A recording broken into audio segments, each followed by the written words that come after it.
Mga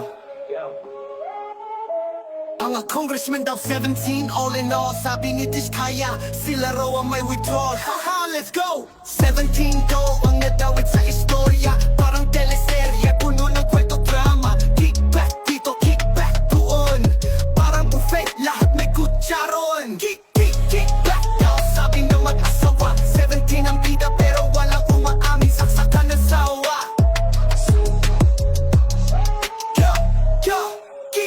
Kickback, parang rap na may palakpak. Congress on the mic pero puro clapback. Si Mr. at si Mrs. parang whistleblower, ngunit ang estilo parang chismis corner. 17 pa talaga, grabe to na bilang. Kung may dance crew yan, astig ang kanilang hilera. Kickback daw, sabi ng mag-asawa, 17 ang bida pero walang umaamin, saksakan ng sawa.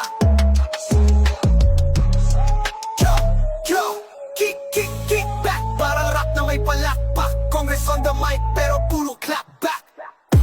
Pera daw na parang magic trick, nawawala biglang naglilipat ang seat. 17 daw ang nasa listahan pero lahat sila not guilty. Sa kasagutan kung totoo man o hindi, sino ba ang paniniwalaan?